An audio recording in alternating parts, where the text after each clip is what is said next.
단계, 청년 이런 의미가 있죠.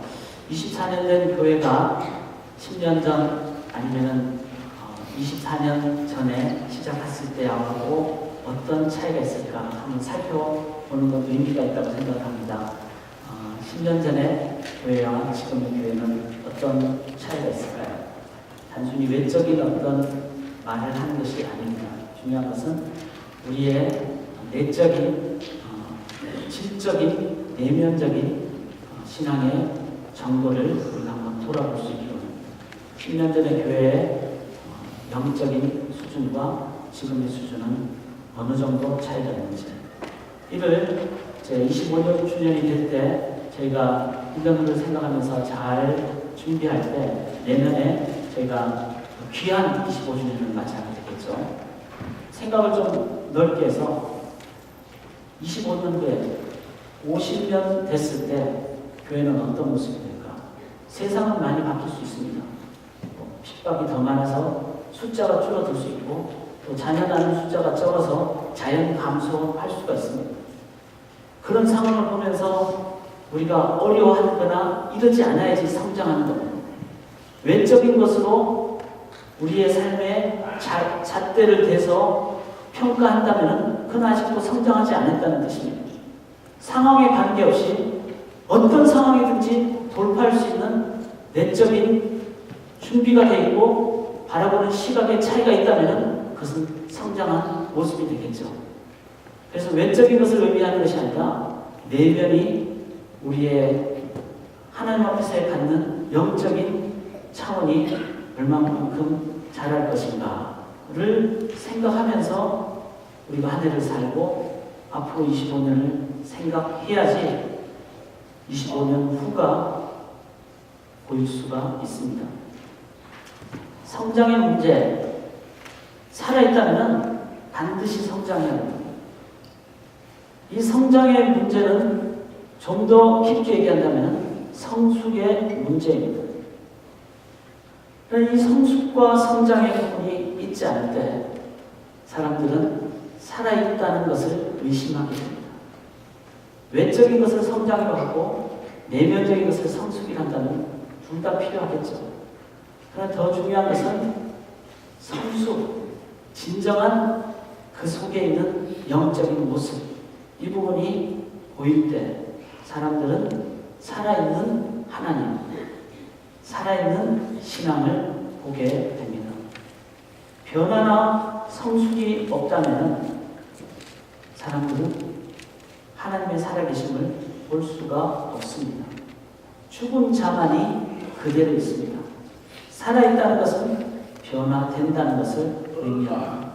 그런 의미로 우리의 신앙이 살아있는 신앙이라면, 살아계신 하나님을 믿는 것이라면, 그리고 내 신앙이 이론을 넘어서 실질적인 신앙이라면 내 삶과 교회와 우리의 모든 영역은 분명히 변화가 있어야 됩니다. 그리고 성장을 넘어 성숙이 있어야 합니다. 없다면 하나님이 안 계시거나 돌아가셨거나 내 신앙이 잘못됐거나 내 신앙이 이론적인 것일 것입니다. 그러므로 변화는 우리가 가져야 될 아주 중요한 바로미터, 내가 정말로 살아있는 것을 볼 수 있는 측정 기준치입니다. 지금 내 삶을 보면서 10년 전과 비교를 해보셔야 됩니다. 어떻게 살았는가 한번 정확히 봐야 되지만 또 하나 우리가 해야 될 것은 1년 후 내가 어떻게 될 것인가, 10년 후 이 교회는 어떤 모습일까를 우리가 목표로 잡고 어떻게 앞으로 살 것인가를 우리가 한번 점검해 보셔야 됩니다. 왜?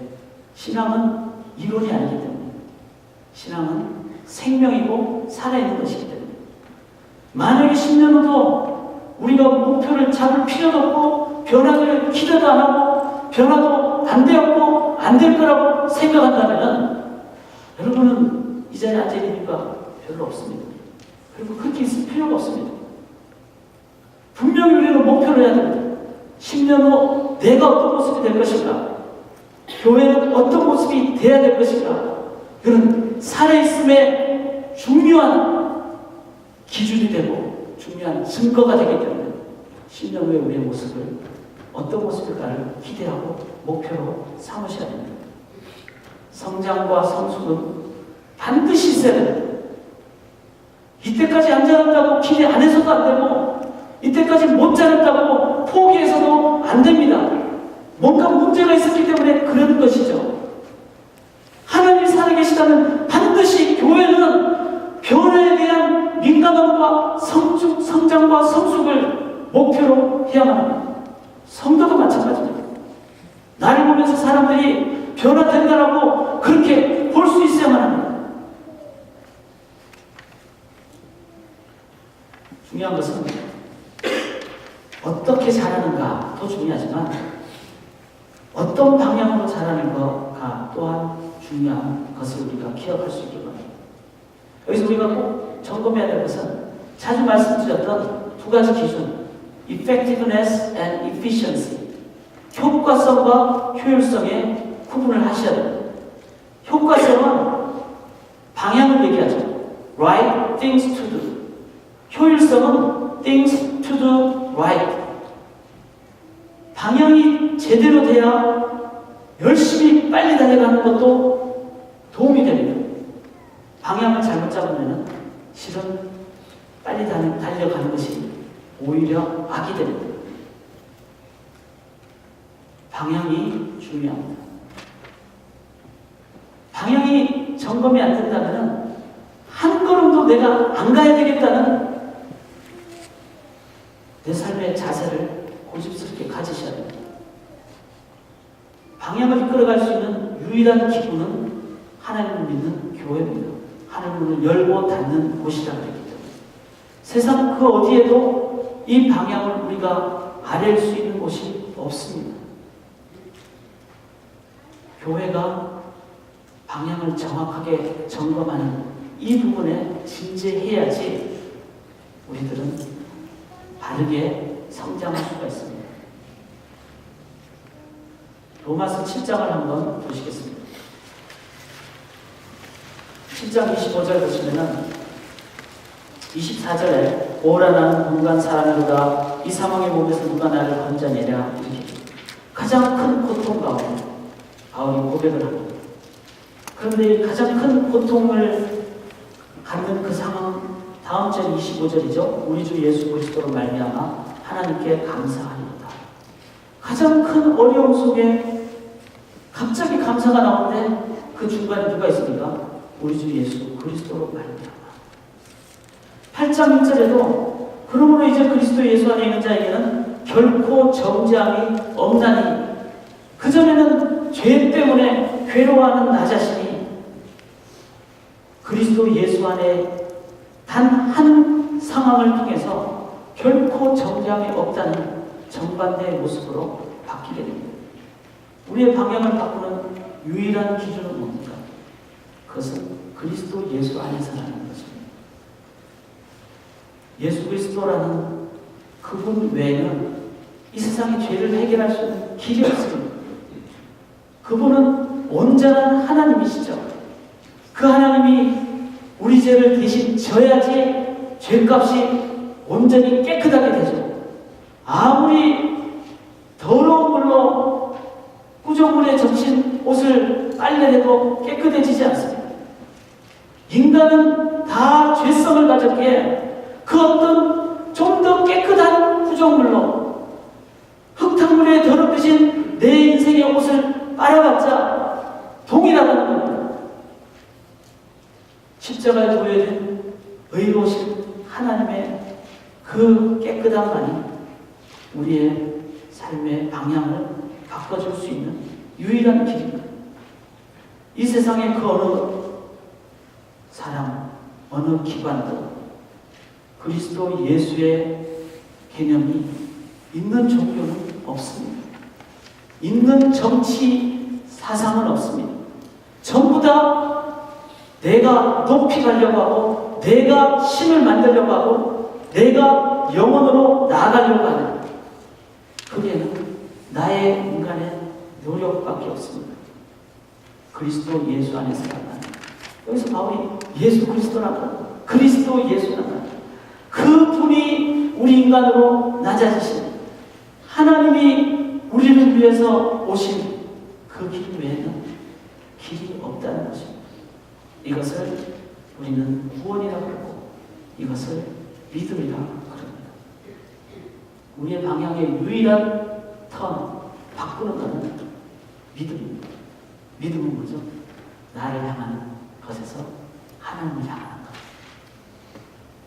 그 방향은 유일하게 예수 그리스도 안에서만 있을 수 있는 것입니다.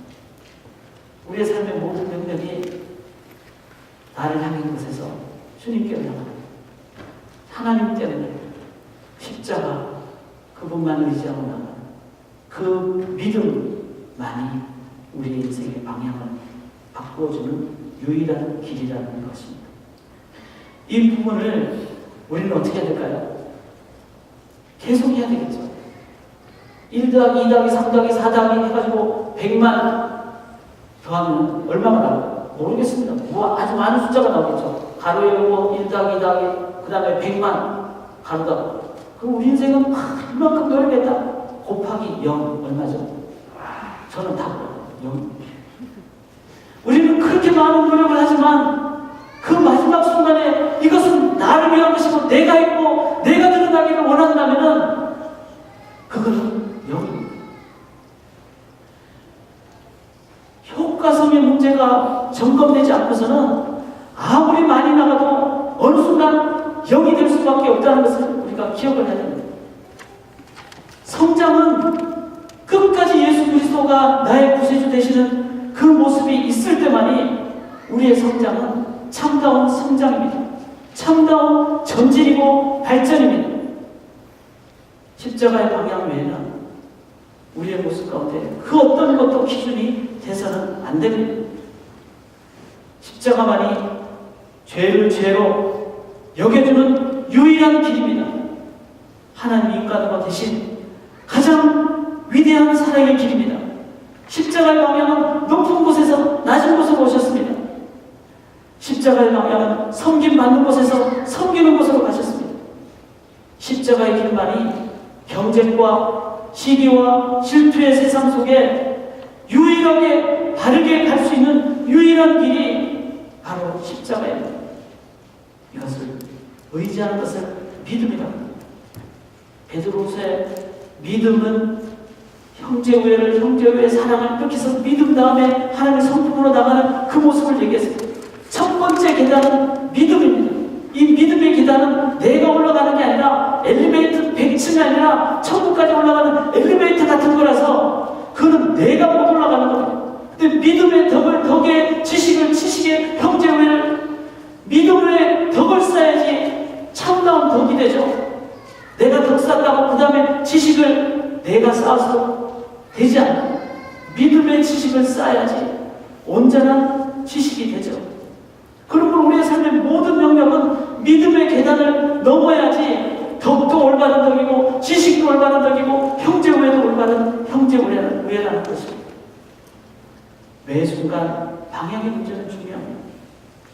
내 안에 그리스도가 살아계시는가? 십자가가 살아있는가? 사랑하는 여러분, 처음 방향을 여러분들이 돌리신 분이 계실 겁니다. 내가 아니라 주님입니다. 내 인생 이때까지 이렇게 살았는데 주님 아니고서는 안 됩니다. 그래서 주님께 의지한 분이 계실 것입니다. 그러나 어느 순간 성장의 유혹에 빠지기가 쉽습니다. 덕이 있고 또 지식이 더 귀해지고 그랬을 때 어느 순간 믿음을 버리고 나의 모습으로 가는 방향을 바꿔버립니다. 그래서 이 방향의 문제는 처음의 문제가 아니라 계속되는 문제여야 합니다. 지금 이 순간에도 우리의 시각은 주님을 향해 합니다.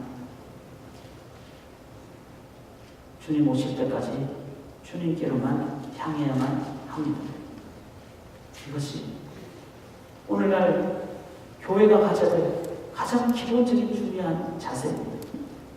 어느 순간 주님을 버립니다. 그러나 우리가 해야 될 것은 끝까지 한 걸음 나가셔도 좋습니다. 주님께로만 향하셔야 합니다. 주님만 보여야만 합니다. 그래야 그래야 그 방향이 바른 방향입니다.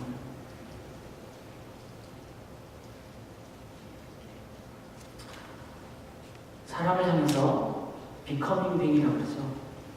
사람의 또 다른 모습은 주님께로 자라되 어떻게 자라야 됩니까? 계속 자라야 되는 것입니다. becoming being. 어디까지 자라야 될까요? 여기 성경을 한번 보십시다. 로마서 8장 한번 보시면 8장 29절에 하나님이 미리 아신 자들 또한 그 아들의 형상을 본받게 하옵니다. 이게 구원의 중요한 하나님의 뜻이죠. 구원은 어떤 우리의 어떤 attainment, 획득의 개념을 넘어서 구원은 계속되는 과정을 얘기합니다. 어떤 과정이죠?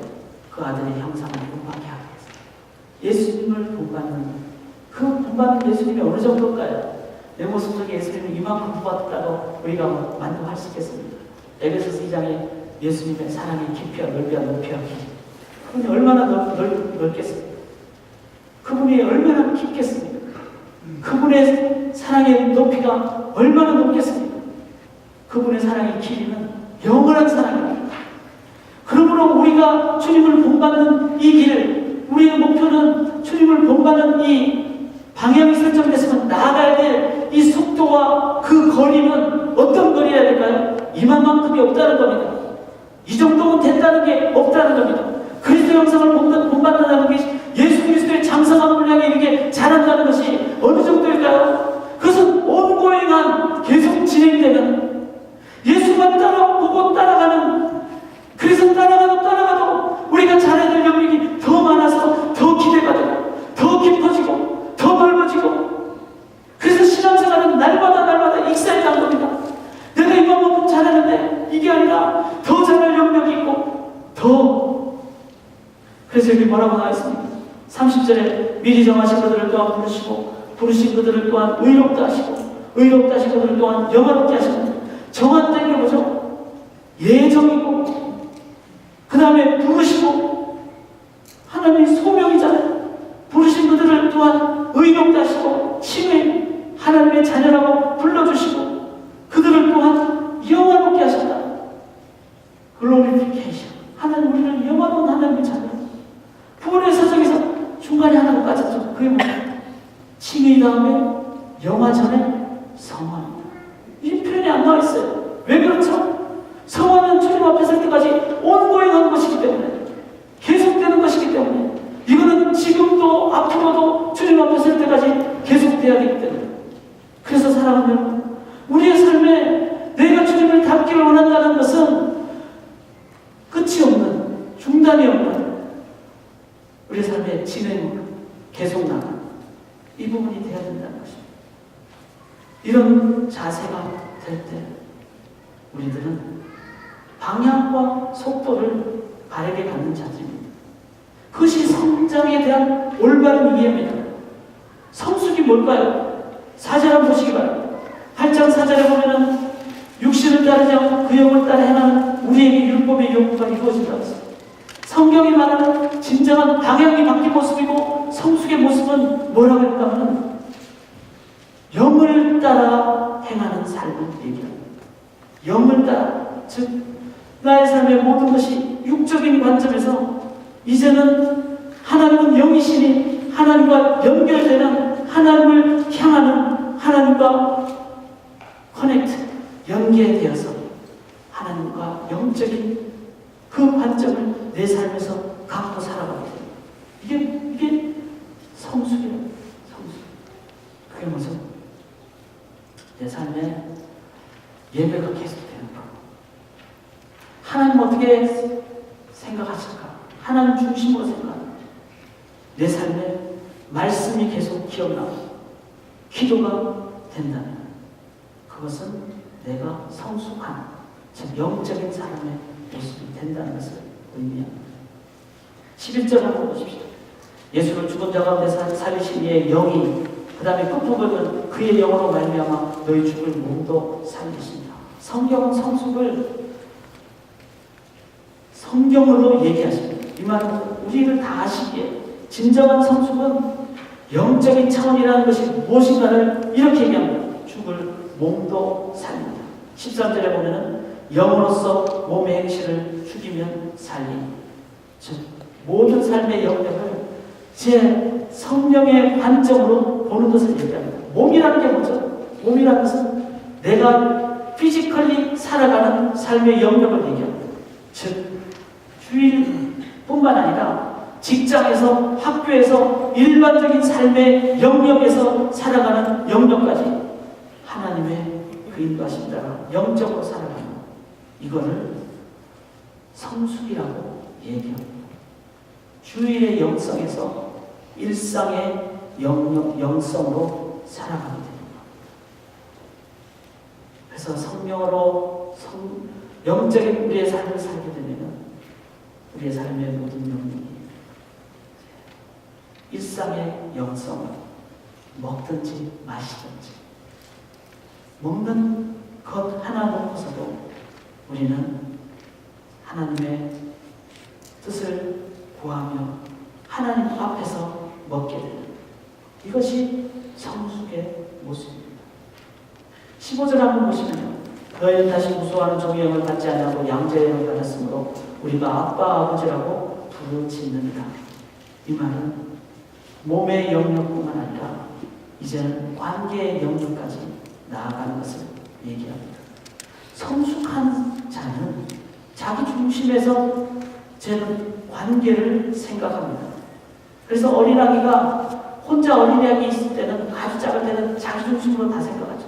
엄마가 눈에 안 보여도 웁니다. 그러나 안 보여도 계시다는 것을 이해하는 단계가 되면 좀 잘하는 것이죠. 그리고 나중에는 엄마를 위해서 자신이 뭘 해주기까지 합니다. 그것이 성숙의 모습이죠. 성숙은 내 중심이 아니라 관계 중심. 하나님 때문에 내가 구원받았다가 아니라 구원받으신 받게 준 하나님을 기억하는 그것이 성숙이죠. 그래서 이 아빠, 아버지라는 이 표현은 이분이 나의 아버지라는 친밀함을 표현한 것입니다. 관계가 내 가슴 속에 남게 있게 되는 것. 생선을 달라는 단계에서 생선을 주시는 아버지를 깨닫게 됩니다. 그렇게 될 때 우리는 성숙한 관계로 나아갑니다. 19절 한번 보십시오. 피조물이 이제 아버지의 단계를 넘어서 19절에 보시면 피조물이 고대하는 바는 하나님의 아들들이 나타나는 것이니 이렇게 얘기합니다.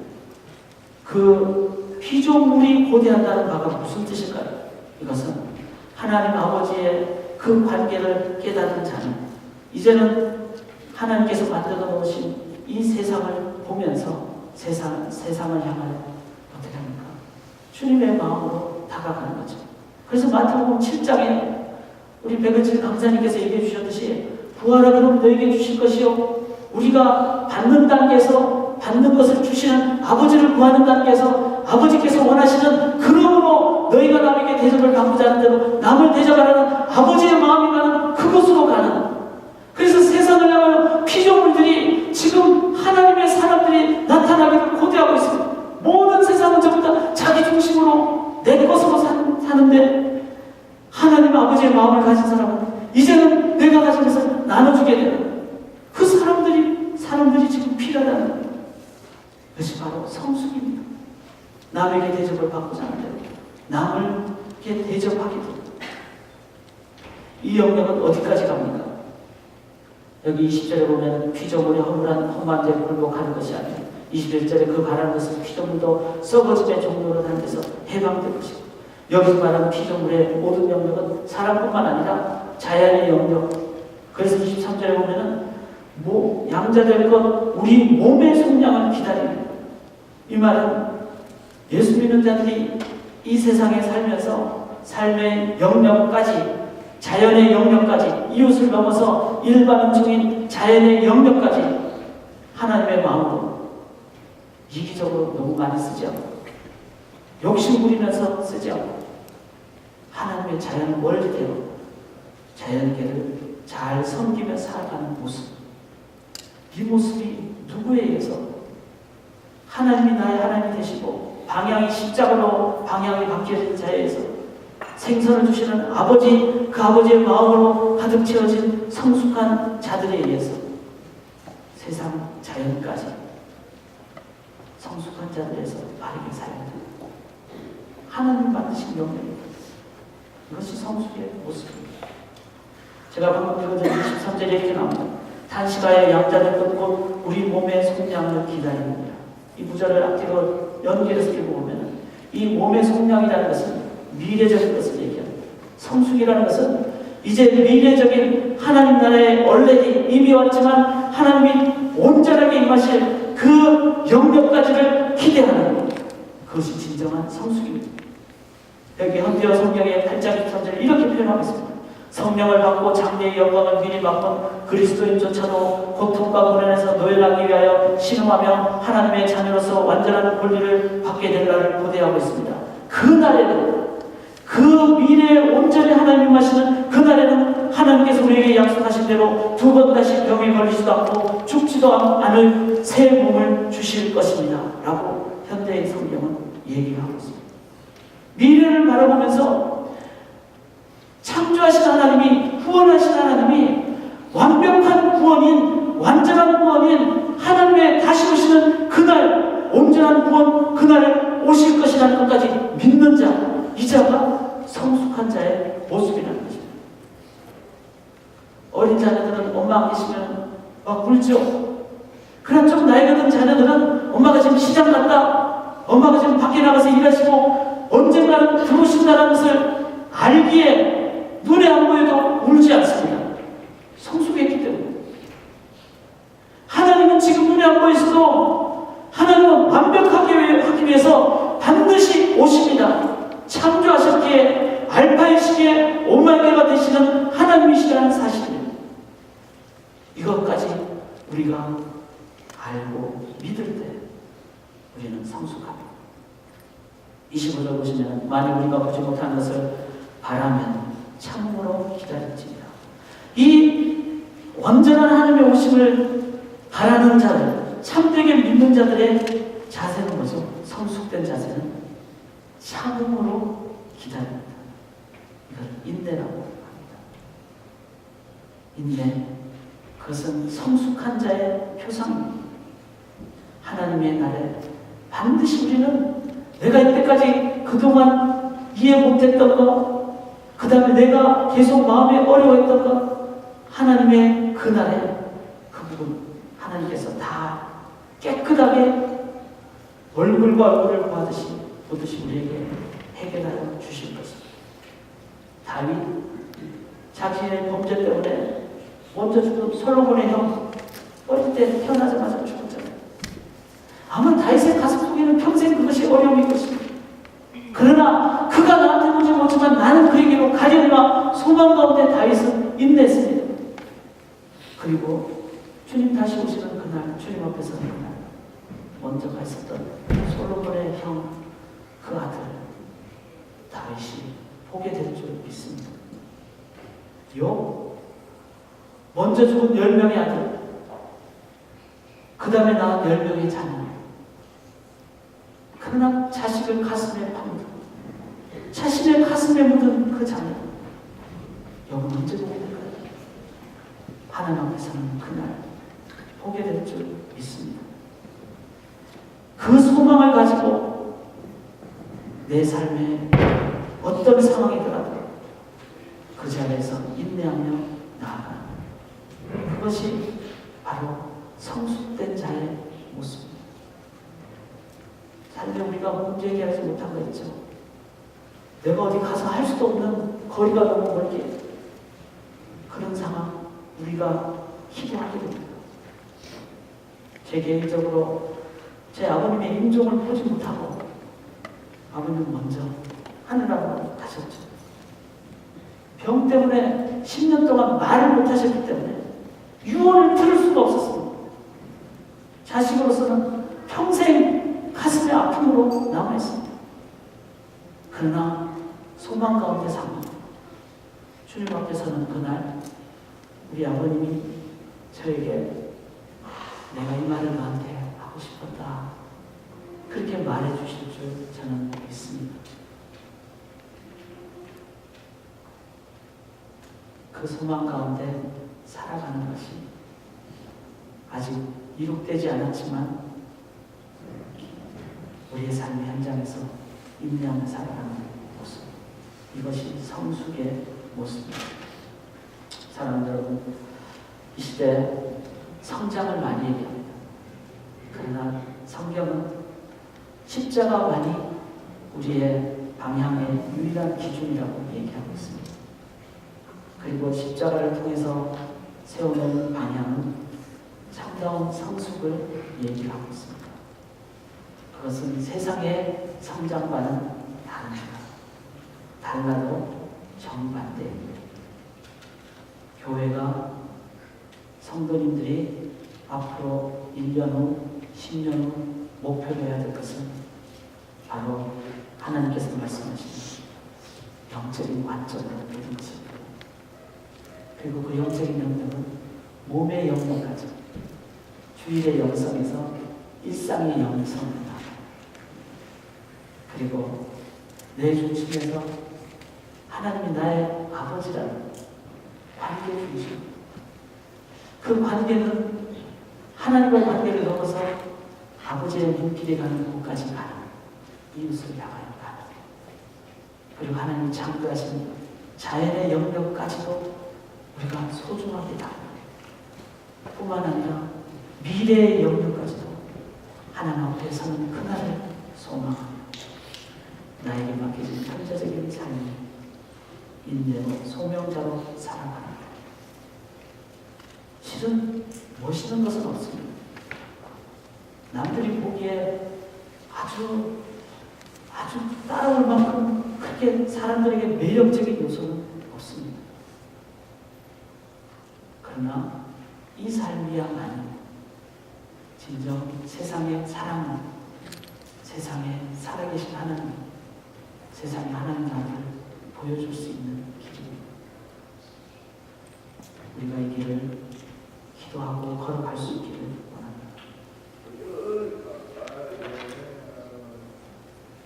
우리가 가는 길은 포메이션이 아니죠. 이 정도 성장했으니까 더 외적인 성장이 아니라 하나님은 5,000명도 12명으로 줄이십니다. 32,000명이 아니라 300명으로 줄이십니다. 트랜스포메이션이라고. 그 트랜스포메이션은 십자가의 기준 외에는 그렇게 일어날 수가 없습니다.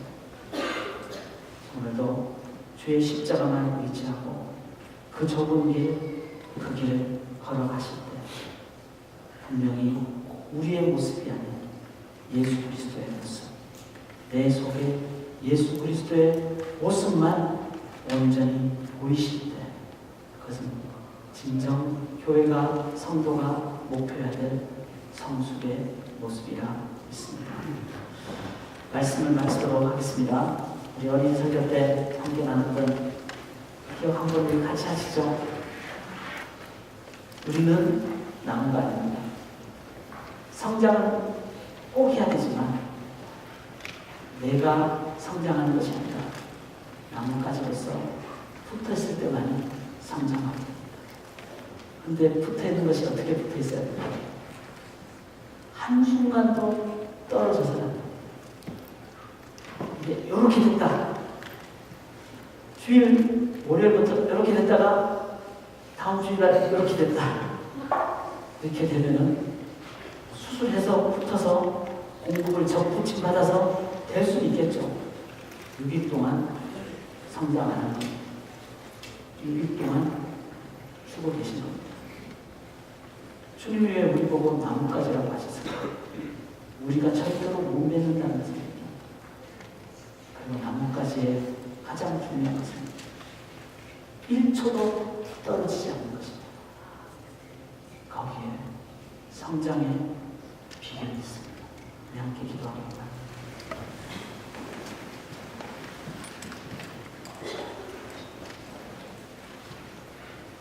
내가 나뭇가지라는 사실을 한 번 더 기억하시기 바랍니다. 주님만이 우리에게 열매도 맺게 해주시고 나무까지도 자랄 수 있도록 모든 것을 공급해 주시는 분이라는 사실을 우리가 기억할 수 있기를 바랍니다. 그리고 우리가 맺는 열매는 나의 열매가 아니라 성령의 열매고 주님의 열매입니다. 속도가 아무리 성장이 아무리 있어도 내 열매 맺는다면 세상에 썩어 없어질 거 하나도 맺는다면 차라리 그 더러운 냄새 한 번 더 증가시키는 요인이 된다면 우리는 아예 안 하는 게 낫습니다. 그래서 우리는 방향을 내가 지금 어디에 붙어 있는가를 한순간도 잊지 말고 1초도 잊지 말고 기억해야 됩니다. 주님께로만, 십자가로만, 하나님께로만, 기도로만, 말씀으로만 나가야 됩니다. 내 속에 그리스도의 모습만 보일 수 있도록